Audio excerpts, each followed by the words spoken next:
CV Sridhar சார பத்தி பல பேருக்கு தெரியாது. நம்ம கே. பாலச்சந்தர் சார் எந்த அளவுக்கு இது சொல்லிட்டு இருக்கோமோ, அதை விட பயங்கரமான ஒரு டைம்ல வந்து இருந்தவர். கே. பாலச்சந்தர் சாருக்குலாம் டான் யார சொல்லி கேட்டீங்கன்னா, சிவி ஸ்ரீதர் சார் தான். அவ்வளவு பெரிய லெஜெண்டரி டைரக்டர். இவரு வந்து பண்ண எக்ஸ்பெரிமெண்ட் மாரிலாம் வந்து தமிழ் சினிமாவுக்குள்ள எவனுமே பண்ணியிருக்க மாட்டான். ட்ராஜடி கிங்கும்பாய்ங்க அவர. ஒரு படம் எடுத்தாருன்னா, லவ் எடுத்தாருன்னு வச்சுக்கங்களேன், லவ்வ வந்து கசக்கி புழிஞ்சு, கிளைமாக்ஸ்ல கண் கலங்க விட்டு, இந்த மாதிரியான ஒரு ட்ராஜடி மூவிலாம் எவனுமே எடுக்க முடியாதுங்கிற மாரிலாம் எடுத்தவரு. எல்லாரும் என்ன சொன்னாங்கன்னா, சிவி ஸ்ரீதர் சார் என்ன இவ்வளோ ட்ராஜடியான லவ் ஃபிலிம்ல எடுத்துட்டு இருக்கீங்க? கிளைமாக்ஸ்ல ஹீரோ செத்து போயிடுறான், இல்ல ஹீரோயின் செத்து போயிடுறா, இல்ல செத்து போய் அடுத்த ஜென்மம் வரைக்கும் காத்துட்டு இருக்கிறான். அப்படிப்பட்ட படங்கள்லாம் பண்ணிட்டு இருக்கீங்கன்னு சொல்லிட்டு இருந்த நேரத்துல, அவர் வந்து ஒரு லவ்வுக்குன்னு ஒரு படம் எடுக்குறாரு. என்ன படம்னா, காதலிக்க நேரமில்லைங்கிற ஒரு திரைப்படம். அந்த படத்த பத்தி தான் இன்னைக்கு பேச போறோம். காதலிக்க நேரமில்லை திரைப்படத்துடைய மிக முக்கியமான ஒரு விஷயம் இருக்கு. என்னன்னா, அதுவரைக்கும் சென்டிமெண்ட் அப்படிங்கிற விஷயத்தையும், லவ்வோட ட்ராஜடி ஓரியன்டடான படங்களே பண்ணி, அது மூலமா ஒரு ஸ்டாம்ப் குத்தப்பட்ட அந்த நம்மளுடைய ஸ்ரீதர் சாரு முதல்ல 1 செகண்ட் கூட 1 செகண்ட் கூட ஒரு படம் வந்து 3 மணி நேரம் படம்னா, 3 மணி நேர படத்துல 1 செகண்ட் கூட சோகமே இல்லாம ஒரு படம் எடுக்கணும்னு சொல்லி எடுத்த படம் தான் காதலுக்கு நேரம் இல்லைங்கிற படம். புதுமுக நடிகர்கள் நெறைய பேர வச்சு வந்து எடுத்த படம். அப்பல்லாம் புதுமுக நடிகர்கள வச்சு ஈஸ்ட்மன் கலர்லலாம் படம் எடுக்க மாட்டாங்க. கலர் படமே எடுக்க மாட்டாங்க. பிளாக் அண்ட் ஒயிட் படங்கள் தான் எடுப்பாங்க. ஆனா, இவரு புதுமுக நடிகர்கள வச்சு தான் கலர் படமே எடுப்பாரு. ஏன்னா, அது ஒரு கலர்ஃபுல்லா இருக்கணும். ஏன்னா, புதுமுக நடிகர்களுக்கு தான் அவ்வளோ பெரிய பிளாட்ஃபார்ம் குடுத்தா தான் பெரிய அளவுக்கு வளருவாங்கன்னு அவருக்கு ஒரு தாட். அதே மாதிரி அப்ப வந்து என்னன்னா, ஒரு கேமரா அப்பல்லாம் எடுக்கப்பட்ட அந்த ஃபிலிம் கேமராலாம் ரொம்ப வெயிட் அதிகமா இருக்கும். 40 கிலோ, 50 கிலோக்கு மேல வெயிட் இருக்கும். 10, 12 பேரு, 14 பேர் சேர்ந்து தான் அந்த கேமரா வந்து ஹேண்டில் பண்ண முடியும். டாப் ஆங்கிள் ஷாட்டோ, இல்ல ஜூம் பண்ற ஷாட்லாம் பண்ண மாட்டாங்க. அதே எப்படி சொல்றது? அந்த மூவிங் ஷாட்டே இருக்காது. மூவிங் ஷாட்னா அவ்வளவு ஷேக் இருக்கும் அப்பல்லாம். ஆனா, இவரோட படங்கள பார்த்தா திடீர்னு மேல இருக்கும். கிரேன் ஷாட் மாரிலாம் இருக்கும். ஆ மூவிங் ஷாட் இருக்கும். கட் ஷாட் நெறைய வைப்பாரு. நீங்கலாம் அப்பலாம் பார்த்தீங்கன்னா, டக்குன்னு கட் ஆயிலாம் படம் ஷாட்டே இருக்காது. ஆனா, இவரு வந்து ஒரு சோக பாட்டு வாசிக்கும்போது கூட, அதில வந்து ஒரு 10 கட்டு, 15 கட்டு வர மாரிலாம் படம் எடுப்பாரு. ஏன்னா, அவர பொறுத்தவரைக்கும் சினிமா புதுமையா தெரியணும். இவரு எப்படின்னா, சத்யஜித் ரே மாரி வந்து மெத்தடான படங்கள் அப்படி பண்றவர்லாம் கிடையாது. ஸ்ரீதர் சார் என்ன தெரியுமா? படம் ஆர்ட் ஃபிலிம் மாரியும் இருக்கும், கமர்ஷியல் படமாவும் இருக்கும், என்டர்டெயின்மென்ட் இருக்கும், எல்லாமே இருக்கும். அப்போ ஒரு பயங்கர சென்டிமென்ட்டா படம் பண்ணிட்டு இருக்கிறது, திடீர்னு வந்து பார்த்தீங்கன்னா, ஃபுல் அண்ட் ஃபுல் காமெடி. எல்லா சீன்லயும் காமெடி. அதே மாதிரி கொஞ்சம் கூட யாருமே சோகமா வந்துறக்கூடாது. திட்டுற மாரி வந்துறக்கூடாது. சண்டை போடுற மாரி சீன் வந்துறக்கூடாது. இதெல்லாம் பார்த்து பண்ணியிருக்காரு இந்த படத்துல.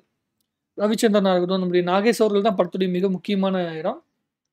அந்த ஓஹோ புரொடக்ஷன் சொல்லிட்டு வந்து ஒரு புரொடக்ஷன் கம்பெனி வச்சுக்கிட்டு படம் பண்ண போறேன்னு சொல்லி வந்து சச்சு கூட அ படம் எப்படி நடிக்கிறதுன்னு சொல்லிக் குடுக்குறதா இருக்கட்டும். அதே மாரி வந்து அவங்க அப்பா கிட்ட பாலையா சார்ட்ட உட்காந்து கதை சொல்ற விதமா இருக்கட்டும். காஞ்சனா அவர்கள், அப்புறம் நம்மளுடைய முத்துராமன் சாரு, அதுக்கப்புறமேட்டு இன்னொருத்த அவங்க பேரு தெரியல. எல்லாத்து பேருமே ஞாபகம் இருக்காதுங்க. ஏன்னா பெரிய பழைய படம்னால எல்லாத்து பேரும் ஞாபகம் இருக்காது. ஸோ ஹீரோயின்ஸ் நம்ம ரவிச்சந்திரன் சாருக்கும், இன்னொரு ஹீரோயின் இருக்காங்கல்ல, அவங்க 2 பேத்துக்கும் இடைப்பட்ட அந்த லவ் சீக்வென்ஸா இருக்கட்டும். குறிப்பா நம்ம எம்எஸ்வி அவர்களுடைய பாடல்கள் இருக்கு தெரியுமா? இதெல்லாம் இந்த படத்துல மிக முக்கியமான பங்கு. ஏன்னா, அந்த அளவுக்கு அற்புதமான மியூசிக் வந்து இப்பலாம் நம்ம எதிர்பார்க்க முடியாது. அனுபவம் புதுமைன்னு ஒரு பாட்டு இருக்கு. என் பிளேலிஸ்ட்ல வந்து எப்பயுமே நான் டிராவல் போனோனே முதல்ல போடுற பாட்டு அனுபவம் புதுமை தான். அந்த பாட்டோடைய அந்த அந்த வேவ் மாரி, எப்படி சொல்றது? அந்த நம்ம பிசிக்ஸ் எக்ஸாம் எழுதும்போது அந்த வேவ் இருக்கும் தெரியுமா? மேல வந்து க வேவ் மாரி போகும்ல. அந்த மாதிரியான ஒரு உணர்வை வந்து அந்த பாட்டு வந்து கடத்தியிருக்கும். அப்பல்லாம் என்ன பண்ணுவாங்கன்னா, பாட்டு எழுதிட்டு அப்புறம் மியூசிக் போடுவாய்ங்க. அப்படி போட்டே அதுக்குள்ள அவ்வளவு அழகான விஷயங்களெல்லாம் வந்து எம்எஸ்வி அவர்கள் வந்து பண்ணியிருப்பாரு. பாலையா அவர்கள் வந்து சான்ஸே இல்ல. ஆக்டிங் தெறிக்க விட்டுருப்பாரு. அத விட முக்கியமா சின்ன கதை 2 பேர் லவ் பண்றாங்க. 2 ஜோடி கூட வந்து லவ் வருது. அந்த லவ் வந்து எப்படி சக்சஸ் ஆகுதா, ஆவாதா? அப்படிங்கிற மாதிரியான ஒரு விஷயத்துக்காக ஒரு சின்ன ஆள் மாறாட்டம் நடக்குது. அந்த ஆள் மாறாட்டம் வந்து எவ்வளோ தூரம் என்டர்டெயின்மென்ட்டா இருக்கு. அதில என்ன காமெடி வருது? அதுக்குள்ள அந்த காமெடிக்குள்ள எப்படி வந்து லவ் நகருது? இப்படி எல்லா விஷயங்களையுமே ரொம்ப அழகா, ஸ்மூத்தா ஸ்டார்ட்டிங்லேருந்து எண்டிங் வரைக்கும் குடுத்த படம். நீங்க வேணா இந்த படம் பாருங்க. இந்த படம் பார்க்காதவங்க பல பேர் இருக்க மாட்டாங்க. போன ஜெனரேஷன்ல இருக்கிறவங்க. ஆனா இந்த ஜெனரேஷன் இருக்கிறவங்கலாம் இந்த படம்லாம் பார்க்கலைன்னா, நீங்க மிகப்பெரிய ஒரு இழப்ப வந்து வாழ்க்கையில சந்திச்சிட்டீங்கன்னு நெனைக்கிறேன். ஏன்னா, இந்த படம் தான் வந்து அந்த "உள்ளத்தை அள்ளித்தா" படத்துக்கு, அதுக்கப்புறம் அந்த காலத்திலேயே "வாணி ராணின்னு" ஒரு படம் வந்துச்சு. அந்த படத்துக்குலாம் நெறைய படங்களுக்கு வந்து இன்ஸ்பிரேஷன். நான் பழைய படங்கள் நெறைய பார்ப்பேன் ஒரு டைம்லாம். அப்படி பார்க்கும்போது இந்த திரைப்படம் வந்து பார்க்கும்போது எங்க அப்பாட்ட ஒரு நாள் பேசிட்டு இருக்கும்போது எங்க அப்பா சொல்லும்போது தான் சொன்னாரு, "பாத்தியாடா இந்த படத்துல ஒரு சீன்ல கூட வந்து பார்த்தீங்கன்னா, சென்டிமென்ட்டே இல்ல. ஆனா இதுக்கு முன்னாடி படத்த பார்த்தீங்கன்னா, ஸ்ரீதர் சார் படத்துல பயங்கர சென்டிமென்ட் இருக்கும்னு" எங்க அப்பா சொன்னாரு. அப்பதான் எனக்கு வந்து ஸ்ட்ரைக் ஆச்சு. ஓ! இந்த மாரியும் அப்பலாம் எக்ஸ்பெரிமென்ட் பண்ணியிருக்காய்ங்க. எப்படின்னா, ஒரு ட்ராஜடி இயக்குனர் வந்து சென்டிமென்ட்டே இல்லாம ஒரு படம் பண்ணணும்னு சொல்லி முடிவு பண்ணி ஒரு படம் பண்ணியிருக்காரு. அது மிகப்பெரிய வெற்றி அடைஞ்சிருக்கு. அது புதுமுகத்த வச்சு பண்ணியிருக்காரு. இந்த விஸ்வநாதன் வேலை வேணுங்கிற பாட்டு, அது கூட நீங்க இப்பலாம் கூட எல்லா படங்கள்லயும் யூஸ் பண்ணலாம். அந்த அளவுக்கு ரொம்ப அற்புதமான பாட்டா இருக்கும். அனுபவம் புதுமை பாட்டு. அப்புறம் மலரெண்டுன்னு ஒரு பாட்டு ஒண்ணு இருக்கும். ஒரு ஜாலியான ஒரு பாட்டு ஒண்ணு இருக்கும். ஸோ எல்லா பாடல்களுமே ரசிக்கும்படியான ஒரு அற்புதமான பாடல்களா இருக்கும். நீங்க இந்த ஜெனரேஷன்ல இருக்கவங்க, நீங்க நல்லா இந்த இந்த மாரி படங்கள் எல்லாம் பார்க்கும்போது ஒரு விஷயத்த கவனிங்க.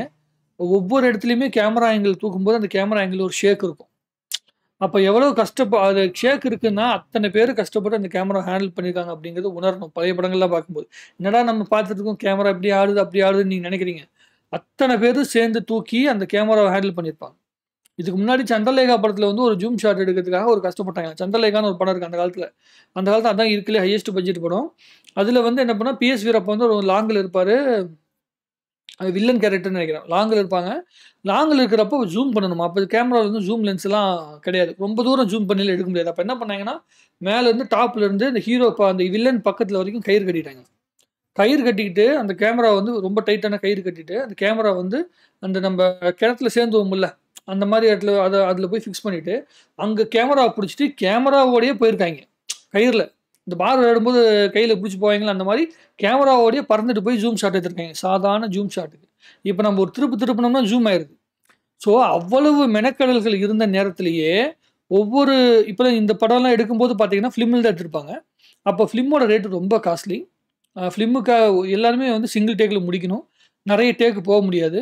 அப்படி போச்சுன்னா வந்து பார்த்தீங்கன்னா, டப்பிங்ல எல்லா விஷயங்களும் கரெக்ட் பண்ணிலாம் அப்ப பண்ண முடியாது. எல்லாத்துக்குமே காசு அதிகம்.